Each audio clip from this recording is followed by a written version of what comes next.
We're going to continue. Today's lesson is on the Cardinal Virtues. Last week was the three parts of morality, and to decide whether or not I'm doing a good job, can anybody tell me any of the three parts of morality? Okay, so for the ship metaphor, it's don't run into each other, be seaworthy, right destination. And in terms of morality, that was what you're doing outside with other people, what's going on inside, and then destination of kind of what are we doing this for? Where are we headed? Who are we trying to have a relationship with? And that being God, of course, the God part of morality. So today is a little bit about the inside parts of morality, I suspect, talking about virtues of character traits and so forth. And maybe I shouldn't have said that, because my first question is, what is a virtue? If I say this or that is a virtue, what does that word mean?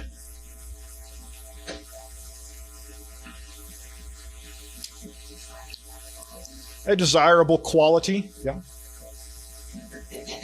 Any other adjectives you like?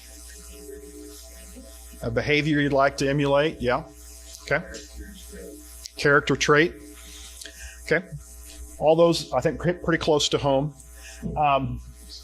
To give you a sense of what a virtue is, this isn't actually in the C.S. Lewis part. This is Ben's intro to C.S. Lewis. But there's, especially in Christianity, there's two main ways we think of right and wrong, and neither of them are necessarily right and wrong. They both have a function.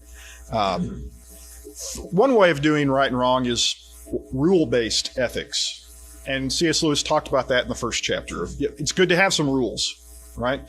Rules keep you from, sliding off the edge of the road and going off the cliff. So they're kind of the guide rails that keep you from doing anything outlandish, kind of show you where the hedges are, where the edges of the map are. But there are limits to what rule-based ethics can do for you. Rules don't really tell you what you're supposed to be inside. Just tell you what not to do. Kind of give you general guidelines. So the other kind of ethics is what's called virtue ethics.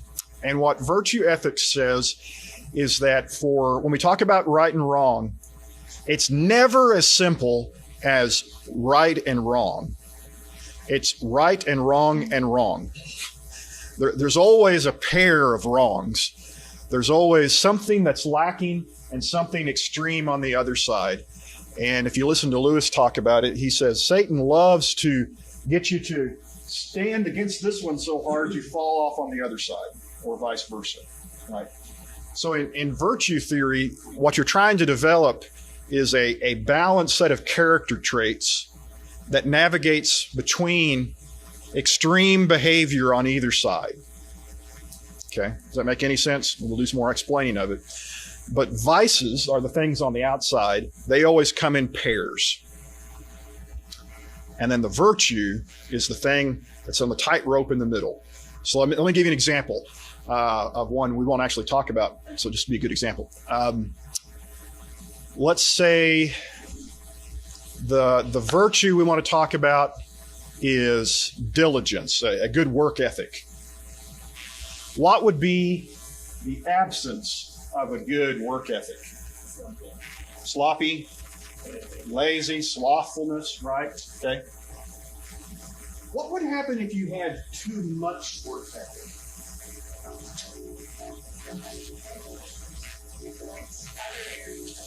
Yeah, you might neglect other areas of your life, right? Be so career-oriented and industrious that you never stop to rest, you never go to worship maybe, you never tend to your family and needs. Maybe you work so hard your body deteriorates because you do more than you can actually do. And so this guy who's lazy looks at that guy way over there and says, I don't want to be that, and so he's lazy. And then the guy who works all the time 24/7 looks over here, I don't want to be lazy, and so I'm going to work all the time.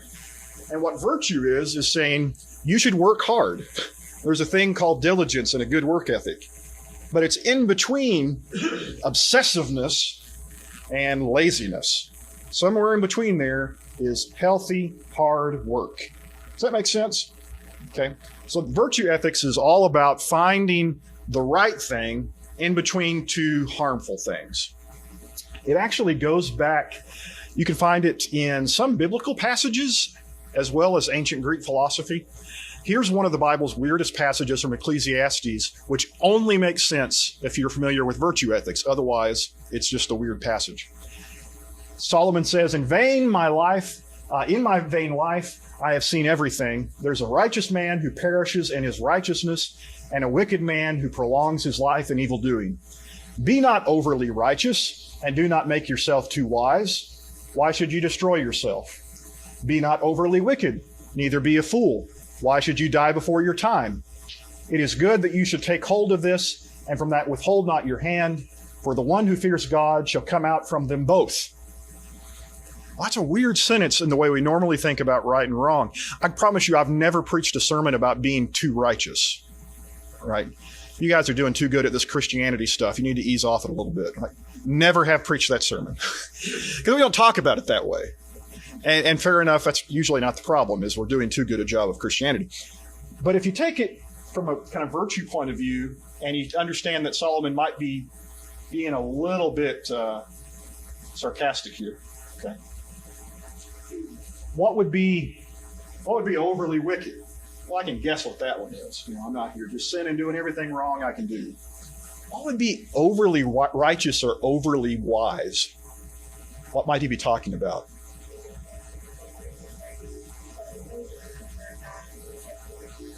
Yeah, so like Jesus critiques the Pharisees for tithing the spice rack, but not actually doing the really important stuff, right? They really thought hard about really particular things, were exceedingly righteous in some areas and not in others. And so they weren't going to be like those sinners, but neither were they actually good. So it's an odd passage, unless you think about it as there's a ditch on either side of the road. And then he's being a little sarcastic with the word righteous. We usually don't use the word righteous that way, but you might put in, don't be overly pious or religious or superstitious or something like that. A word we probably use is legalistic, right? Don't obsess over small stuff. Solomon would know. I mean, the whole book of Ecclesiastes was, I tried really hard to figure everything out. And for 12 chapters, he says, that didn't go so well. Like, the more I thought about it, sometimes the more confused I got. And at the end, he says, fear God and keep his commandments, and that's good enough, right? If you go further than that, then maybe you went too far. Aristotle is the ancient Greek who talks the most about virtue. He's in the book you want to pick up, because I know you're all going to run home and want to read on this, of course. But one of my favorites, probably the book that got me started down the strange path I ended up going down. I had a high school English teacher. She was very difficult, and I think at that point we were all failing. And she says, if you'd like some bonus points, which I think was her scheme, actually, to fail us all and make us do more work. You're all failing, but if you'd like some bonus points, we're going to read Aristotle's Nicomachean Ethics Thursday nights for the next several weeks. So we get together and read Nicomachean Ethics, and it's where Aristotle talks about what is a good life and what is virtue. And sure enough, he sounds a lot like Ecclesiastes and vice versa. He says, virtue then is a state of character concerned with choice, lying in a mean. Okay, a lot of words there. State of character, so it's a character trait. It's not just a decision. It's not one action. It's something you're going to do habitually, over and over and over and over again. It's concerned with choice. Your choices are going to come out of your character. Okay. You don't have to think about every possible scenario you might ever get into. You're going to develop a good character, and when you get there, you'll know what to do. And then lying in a mean means the balance. Like it's in between two extremes. There's always going to be something on one side, something on the other. Okay. Augustine, later in the Christian tradition, talked about the virtues as well. And he said, I hold virtue to be nothing else than perfect love for God. The fourfold division of virtue I regard as taken from the four forms of love. He says, if you learn how to love right, you'll have all the virtues down, because they're all forms of love. What does it mean by four? Well, the traditional view in Christian history about virtue was that there's four cardinal virtues, the four fundamental virtues, four character traits that everybody's got to have to be decent. And pretty much everybody agrees on those, and that's the topic of Lewis's chapter tonight. Now, Christians also believe on three more, because we like sevens and we like threes. So in addition to the 4 basic virtues that Aristotle believed in, guys like Augustine and Aquinas, the Apostle Paul, would say add faith, hope, and love. And that's what takes you from being decent to being Christ-like. Okay. So the 4 virtues that are the basic virtues that we'll talk about tonight and talk about how, Christians believe in those too, are prudence, temperance, justice, and fortitude. The worst part is that they come with those words that are now archaic. When was the last time you used, maybe we probably say justice. Other than justice, when was the last time you used one of those in a sentence? They're not common modern English words. They've kind of dropped out of fashion. So we'll have to find some modern words for it. But those are the basic ideas. One at a time. Prudence is the art of being thoughtful. So Lewis will say, prudence means practical common sense, taking the trouble to think out what you are doing and what is likely to come of it. Okay? One of the basic things about being a decent human being is to take a little time to think about your actions. Okay? So let's think about that as a virtue for a minute, in between 2 extremes. What would be a lack of prudence? Just, charge ahead and give no thought for any decisions you make. Thoughtless behavior. Plenty of that in the world, right? What would be an excess of prudence? So cautious you never make a decision, right? I'm going to think about every possible scenario to death, right? And never actually do anything. Prudence is the mean, where you say, I'm going to give a reasonable amount of attention to it. I'm going to think about it a while, and then I'm going to make a decision and go do something. I'm not going to spend all day thinking about it. Prudence is about common sense. Of course, the funny thing about common sense is there's no such thing, right? There's nothing common about it. It's not. We like to think there's such a thing as common. Common sense is what I have, right? Everybody thinks they have common sense, and the rest of you are dummies. But turns out we'd like to believe everybody has common sense. And it's taking the trouble to think about what you're doing and what's likely to come of it. So what's likely to happen, Timothy, if there's rain clouds out and you leave the window on your van rolled down? It gets wet, yeah. See? So prudence says, you got to roll that up, see? Prudence, yeah. Thinking of all the consequences. Almost again to they push that as far as they can on that direction of overthinking sometimes. In Scripture, we might take it from Matthew chapter 10, verse 16. Behold, I'm sending you out as sheep in the midst of wolves, so be wise as serpents and innocent as doves. One of my favorite passages, actually, in the New Testament. Wise as serpents and innocent as doves. He doesn't want us Christians to be schemers, to be manipulative, to be any of those worldly things. Neither does he want us to be stupid, right? Wise as serpents. It's okay to be clever. It's okay to be thoughtful about what you're doing. If you read the book of Acts, I think Paul's a great example of this when he interacts with people. Very clever in the way he approaches people, the way he arranges his conversations. When he's on trial, the way he works the legal system a little bit so that he gets to so that he gets to preach the gospel as many times as possible. All right? He's very clever in the way that he does it. Wise as a serpent, but the difference is he's not trying to bite you. Harmless as doves. And I think that's the idea of prudence. Or as Lewis would say it, Christ wants a child heart, but a grown-up's head. Right? Be childish at heart and innocent, but you are supposed to grow up at some point and be a little more thoughtful. Children don't think about consequences. I don't expect them to, because they're kids. That's something that we are teaching them. When you get to be an adult, you're supposed to have learned the ability to think about consequences.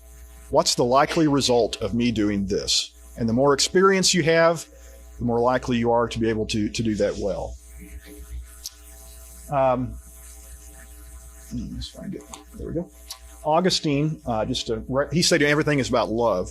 So he said, prudence is love making a right distinction between what helps it towards God and what might hinder it. So there's 2 things you can choose from. Neither of them right, neither of them wrong. Prudence says, Which one helps me be better? Which one's going to help me get closer to God? That's prudence, kind of making the practical decision of what's going to get me towards my actual goal of growing in Christ. So does that mean I have to be smart to be a good person? Got to be prudent? That was a question. Yeah, quite a lot, actually, of a difference between prudence and intelligence. So you got to know my background early on was in astrophysics. And in astrophysics, in that community, you are around some very special people, right? To do that, your brain has to be wired in a particular way that may or may not have anything to do with prudence. And in that world, I remember about my junior year when the light bulb came on and I'm looking around at my professors and saying, I don't think I want to be one of these people. And it was the day that there wasn't an eraser for the chalkboard. And so rather than going to the room next door and getting an eraser, my professor took off his shoe and started wiping the board with his sock and thought it was a really cool idea. And I thought, okay, maybe this is not the life path I want to be on. Maybe these are odd ducks, okay? True story, really happened. And he was really excited about it, told everybody, I cleaned the board with my sock today. Yeah, bragged about it all day. Well, problem solving 101. Like there's a million other ways to do it. He went with sock. Yeah. So again, intelligence and prudence, not necessarily the same thing, right? That you can have an abundance of one and not the other.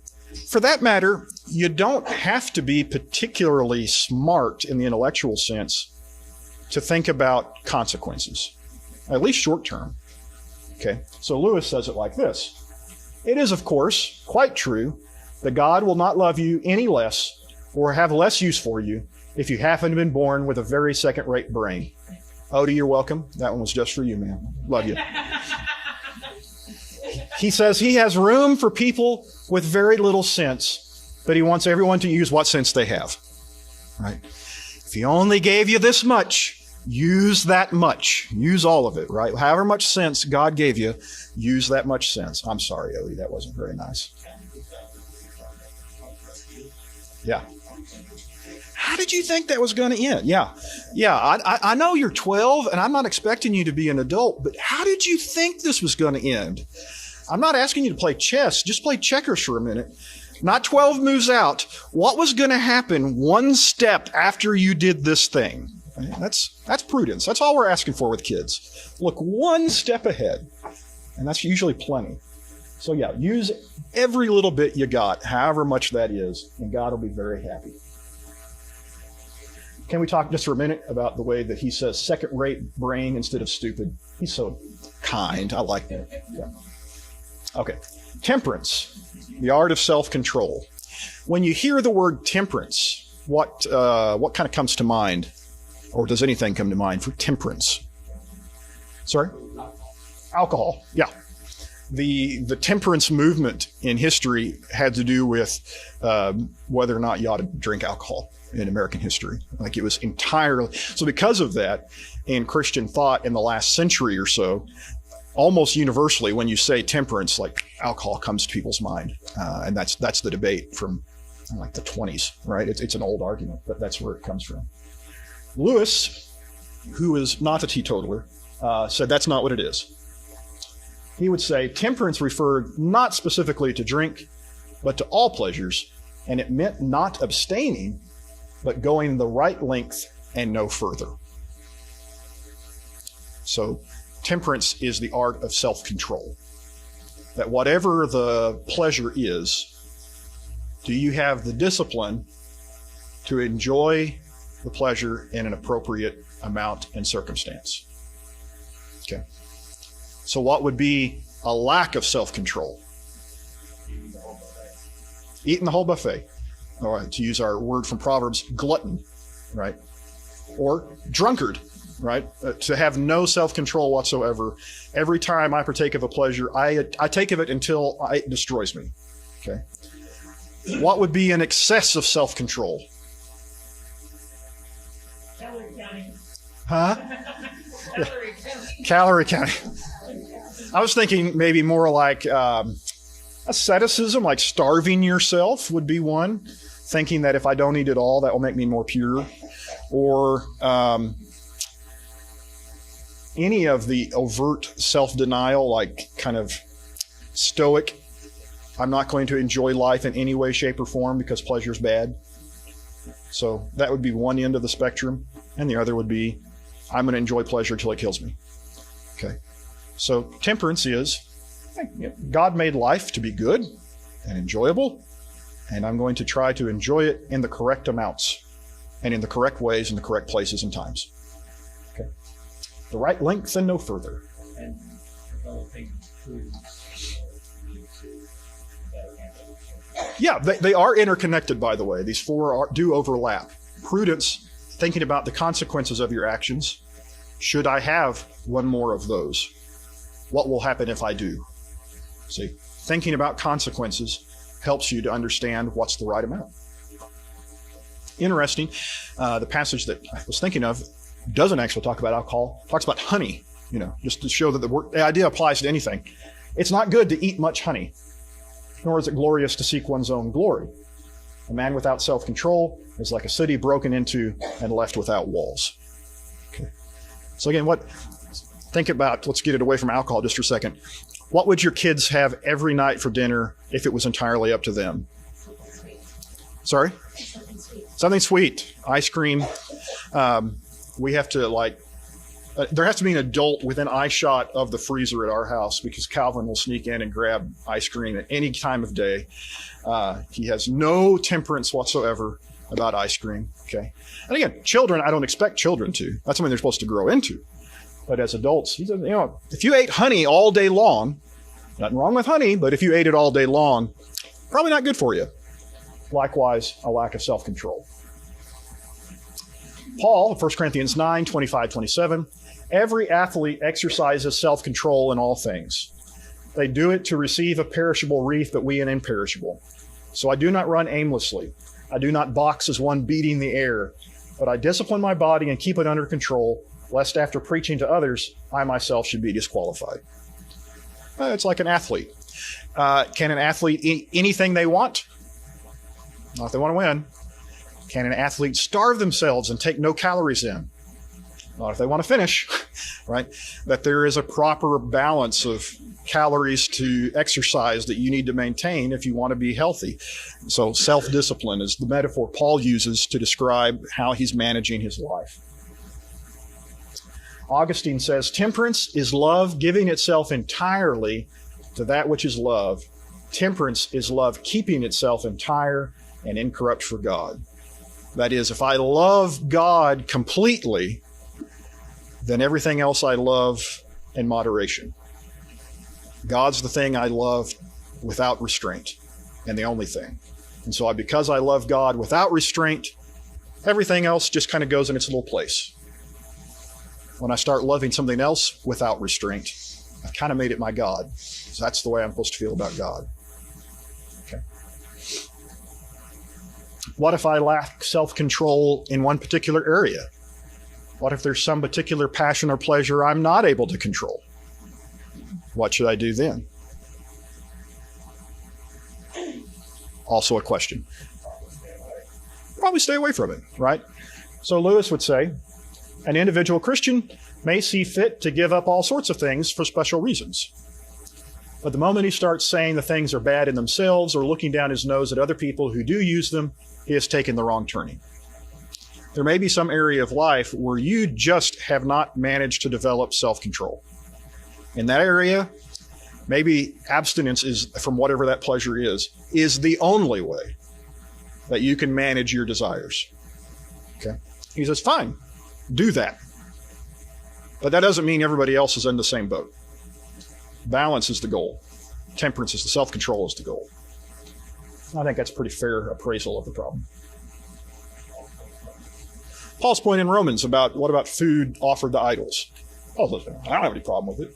But if it's going to trip you up, I won't eat it, at least not while you're looking.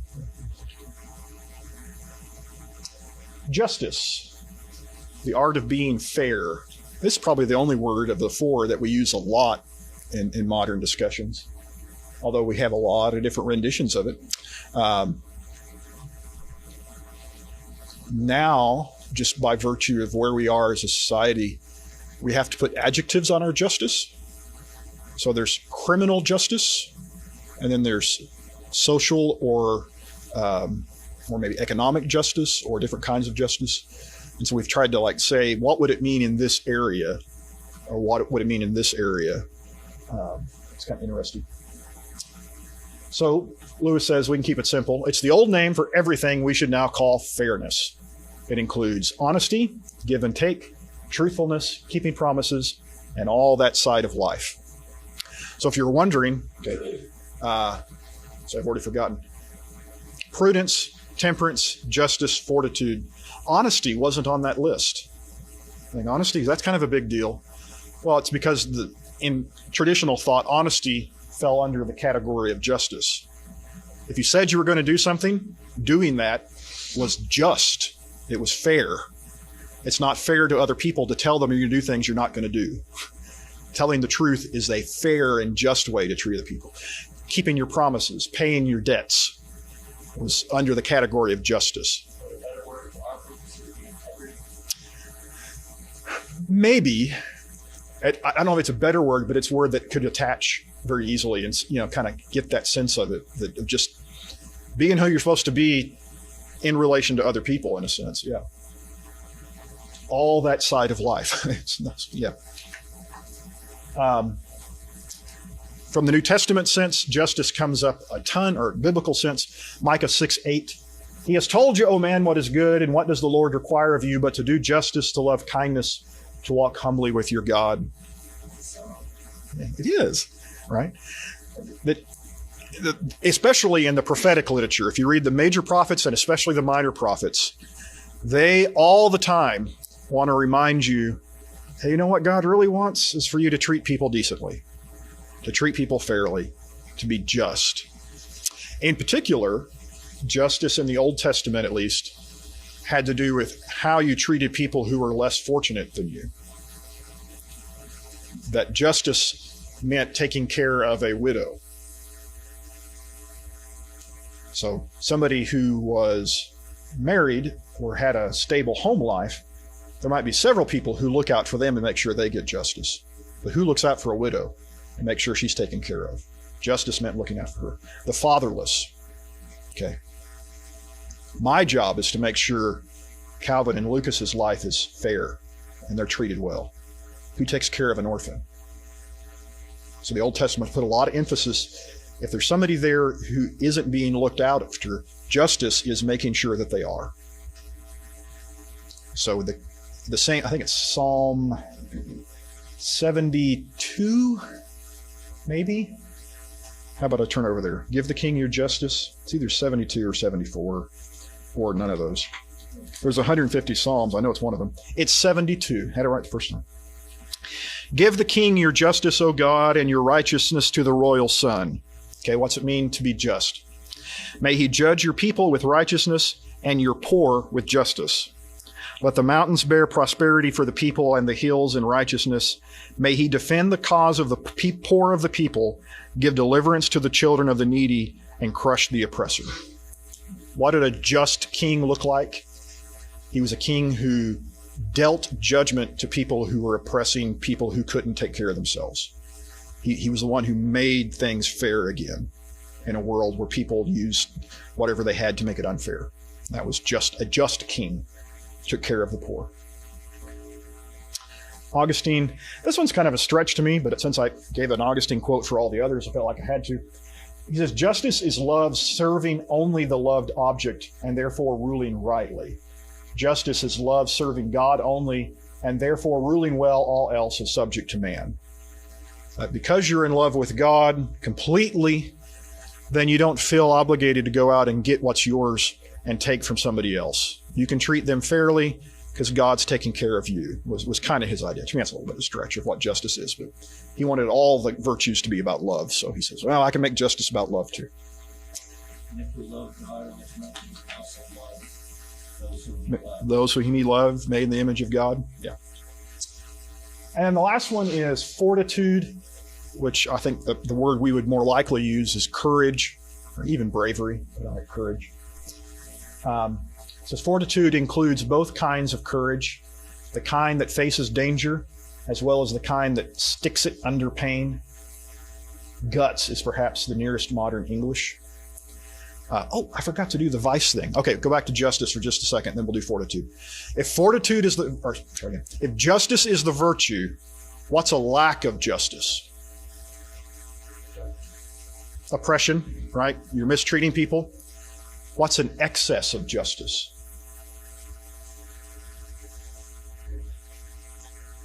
Purity, maybe. Oh, tyranny. I thought you said purity. I was like, I don't know what that. Yeah, tyranny, like oppressive in the other direction, a severity of law where you're executing jaywalkers and never issuing forgiveness for circumstances, no grace whatsoever. I mean, that's just to like a dangerous extreme where you wouldn't want to be judged by your own justice because you wouldn't pass. Okay. So biblical justice is, again, somewhere in between excess and lack. Courage. Courage is the middle. Guts, he says, right? What's a lack of guts? That one's easy. Cowardice, right? What's an excess of courage? You have a thing about risk. Foolhardy is the old word that people used to use for it. So, there's a building on fire, okay? And you think there's someone in it. You refuse to go help them. It's a lack of courage. It's cowardice. You go in to help them. Courage. You go in again because you thought it would look cool to go into a burning building. This is not courage anymore. This is madness, right? This is an excess. This is risk-taking for no particular reason, right? This is a young man's game. Makes no sense. Don't do this. So again, courage doesn't mean facing danger for fun. If you can avoid danger, you probably should, because prudence, right? Prudence says think about the consequences of running into a burning building over and over again. Bad idea. Philippians talks about Christian courage quite a lot. Paul's our guy. He likes the word courage. It is my eager expectation and hope that I will not be at all ashamed, but that in full courage now, as always, Christ will be honored in my body, whether by life or by death. For to me to live is Christ and to die is gain. Think about the life of Paul. Does he stop preaching the gospel when he's persecuted and threatened? No. So no cowardice. He's got courage. Does he stick around when the mob starts throwing rocks? He's okay with leaving town. Like there are other towns to go to. He'll stay.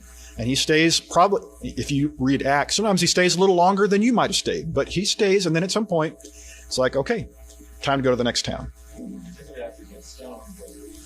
It's usually after the rocks start flying, he's like, oh, maybe the time to go was a few minutes ago. Yeah. But, they let him down in the little basket, right? And there's other scenes where he escapes narrowly and so forth. He's not trying to get himself killed. Is he willing to die? See the difference? For me to live is Christ. Living's just fine. He's fine living. He's also fine dying. He's going to do the right thing. So that's fortitude, courage. Augustine, fortitude is love readily bearing all things for the sake of the loved object. Fortitude is love bearing everything readily for the sake of God. If you love someone, you carry whatever weight it is. You have the courage to face whatever there is to face. Probably, though, the best line on courage from C.S. Lewis isn't even in Mere Christianity. Anybody know what the Screwtape Letters are? Okay, so when you're done with Mere Christianity, you go pick up the Screwtape Letters. And it's a fictional set of letters that Lewis wrote pretending that a senior demon was sending letters to a junior apprentice demon and telling him how to destroy Christians. And so it's everything that Lewis wants to talk about Christianity, only intentionally said backwards. So when it says the enemy, he means God. The enemy doesn't want these people to, or the enemy wants these people to learn forgiveness. So teach them how to hate each other, right? So it's demons discussing how to make Christians fail. And it's in that he has this line where he's trying to help young Screwtape learn how to teach people to be cowards. He says, courage is not simply one of the virtues, but the form of every virtue at the testing point, which means at the point of highest reality. A chastity or honesty or mercy which yields to danger will be chaste or honest or merciful only on conditions. Pilate was merciful till it became risky. So what the demon tells his apprentice demon is, you don't have to get them to give up all their virtue. Just make sure they don't develop courage. And then when it counts, they'll give up whatever virtue they had because they're not brave enough. So they can be honest when it's easy. Satan will let them do that. That's fine. As long as they fail when it matters. Oh, that hurts, right? That's a pretty good definition of courage. All the virtues at the testing point. Okay, before we wrap up and have some comments and discussion of that, he has a couple of final thoughts that he throws in at the end of the chapter where he's summarizing what Christians believe about character. And he makes the point that there's a difference between doing and being, which is why we talk about virtue. There's a difference between doing some particular just or temperate action and being a just or temperate man. Someone who is not a good tennis player may now and then make a good shot. Okay. One of the things about Christian behavior is sometimes we overemphasize individual choices and we forget that the goal is to be a good person who will then make good choices. But the goal is the character trait that we're trying to develop, something more long-term than an individual choice. That doesn't mean individual choices are unimportant, because all those individual choices is how you develop a character trait. But it's more than any one of them. It's about a character trait. What Aristotle would say back in Nicomachean Ethics is, if you want to know whether something's good or not, imagine you did that for the rest of your life. Don't imagine making the choice once. Imagine making the choice over and over and over again every day for the rest of your life or for eternity. What kind of person would you be if you only made that choice? So it's kind of the opposite of, we sometimes say, situation ethics, where like in a given situation, you just measure the pros and cons and do whatever right at the moment. Aristotle says, no, forget the situation. Ask yourself, if you made this choice for eternity, what would you become if you only ever made that decision? And then the difference that Lewis wants us to pick up too is it's not just about doing, it's about being. Otherwise, he says, we might come to 3 wrong conclusions, because preachers like 3, apparently medieval scholars do too. He says we might think that providing you did the right thing, it did not matter how or why you did it, whether you did it willingly or unwillingly, sulkily or cheerfully, through fear of public opinion for its own sake. I was having one of those, not here, so I'll just do that so you're not trying to look around there and figure out who it was. At another church, once upon a time, was having a conversation, one of those awkward conversations where you have a unhappy church member and elders sit down and the preacher and, okay, what's going on and so forth, and discussing the worship service and how it should be. And I can't remember what the exact topic was, but one of the elders finally said, would you be happy in a worship service like that? The member said, it wouldn't matter. I'd be doing my duty. I remember kind of thinking, we might have missed something there, right? That if we're only here because there's a box and I have to check it, and I'm not going to enjoy that song, and I'm not going to enjoy that prayer, and I'm not going to celebrate communion, and I'm not going to give cheerfully, and I am there with a frown on my face because I'm supposed to be. Well, I got all the actions right, but not the being. I didn't become more Christ-like in any of that. I kind of missed the point. That doesn't mean what you do in worship doesn't matter. Just saying character goes with it. Are we doing it for the right reasons? Or through fear of public opinion? Do we sometimes do a thing because I don't want to be the guy who didn't? It's not the same as being good. Why did Jonah go to Nineveh?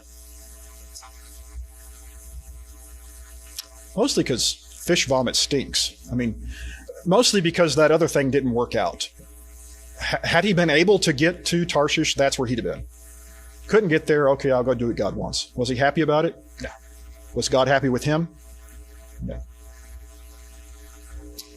We might think that God wanted simply obedience to a set of rules, whereas he really wants people of a particular sort. Okay. That, again, you get into your head this idea that as long as I check the boxes, then God's happy. Not saying the boxes aren't important. You should check some of those. But the idea is to become the kind of person who does those things. We're looking at what you are inside. Is, to use the 3 parts of morality point, is the ship seaworthy? And then finally, and this might be my favorite, we might think that the virtues were necessary only for this present life. The point is not that God will refuse you admission to his eternal world if you have not got certain qualities of character. The point is that if people have not got at least the beginnings of those qualities inside them, then no possible external conditions could make a heaven for them. That is, could make them happy with the deep, strong, unshakable kind of happiness God intends for us. Okay. Lewis has a really strong view, to the point we may or may not share it, but he has a really strong view about what the afterlife is like. He thinks people are in hell because they want to be there. Hell is locked from the inside. That if you're proud, you would be miserable in heaven. And so you go to be miserable in hell instead. If you're greedy, you'd be miserable in heaven. So you just go be miserable in hell instead. In his mind, and that doesn't come out in this book necessarily, but if you read other stuff, you read The Great Divorce, which is a wonderful book. He writes about what he thinks heaven and hell is like.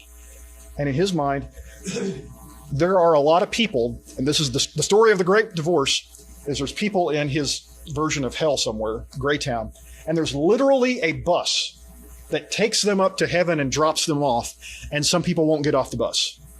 They're like, no, that doesn't look fun out there at all. Take me back down. And some of them get off the bus and they don't like the grass. Like they're in this perfect mountain valley and everything's beautiful. And they're like, the grass is kind of hard. I'm going back down. Like they find something to be miserable about. And they were, in a weird way, happier being miserable. And so God lets them take the bus back down. Like, you don't have to agree with that. But that's kind of Lewis's view, is that morality is more than just, are you going to do the right thing so God will let you into heaven? Are you going to be the kind of person that would even want to be in heaven? Why would God want to be with you?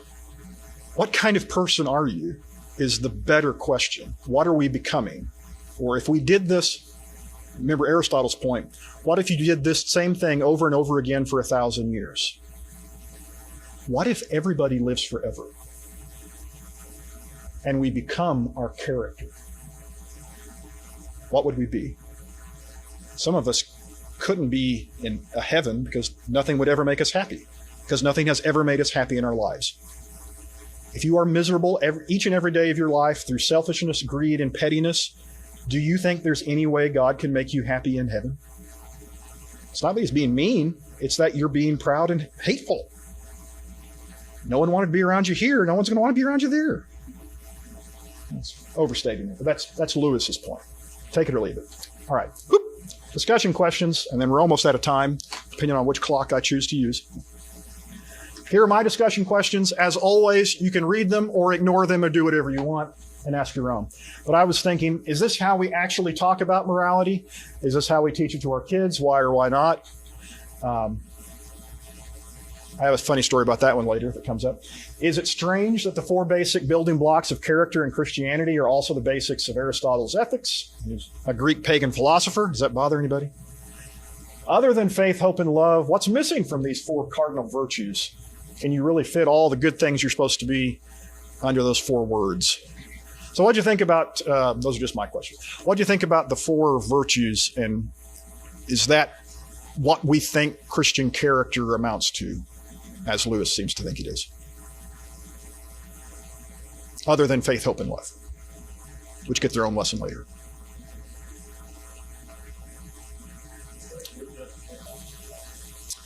So it's good that you bring that up. I don't want to get all technical or anything, but in rule-based ethics, all you need are a really good set of rules.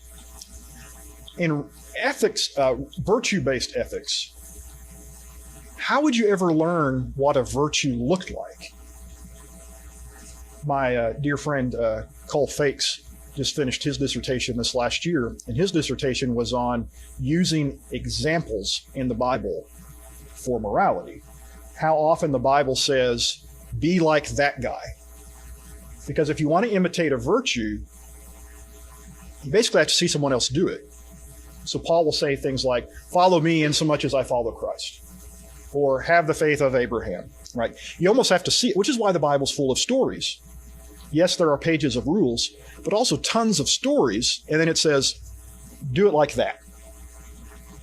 And the centerpiece of the New Testament, I know there's little letters where Paul gives us rules, but the longest books are 4 accounts of the life of Christ that say, here's what character looks like, be like this guy.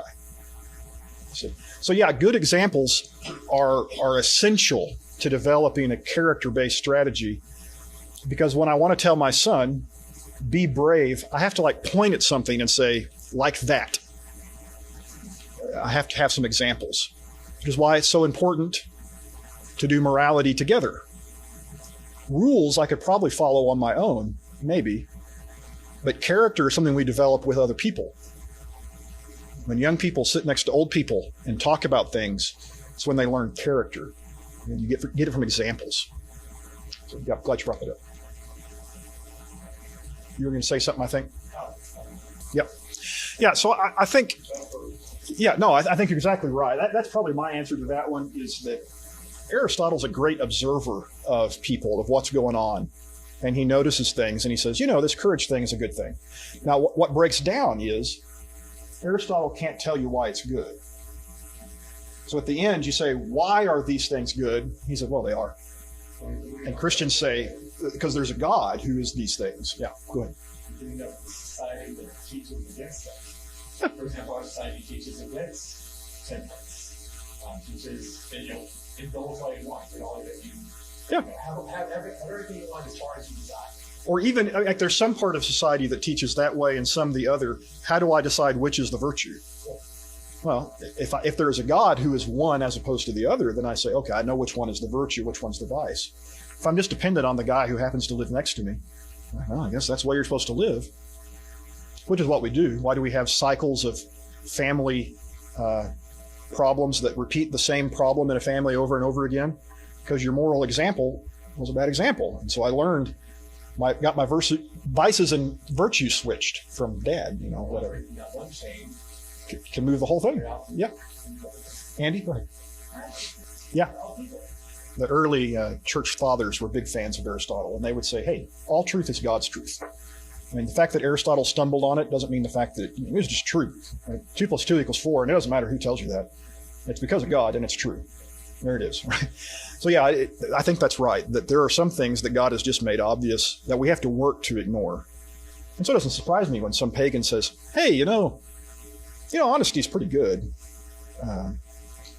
Some of the really strong atheistic modern philosophers will still say things like, we need to be honest. Because they don't want to be cheated. That's a good thing. Yeah. Yeah. What about that?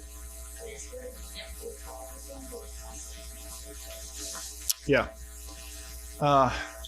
So interesting then, while it's not included in the 4 virtues, Lewis is going to have a chapter on what is the greatest sin, and it's pride.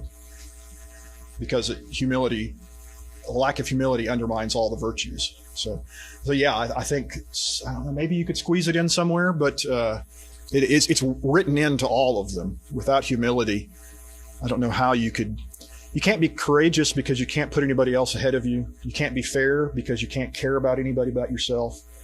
You can't be restrained because nothing matters but your happiness, right? None of them work unless there's some brand of humility tied up.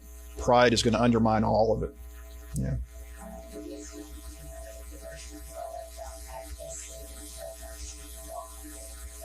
Yeah. Yeah, I think one of the hardest things for morality is to know that it works. Like if it's just up to me and the universe, how do I know if I tell the truth it's even going to matter?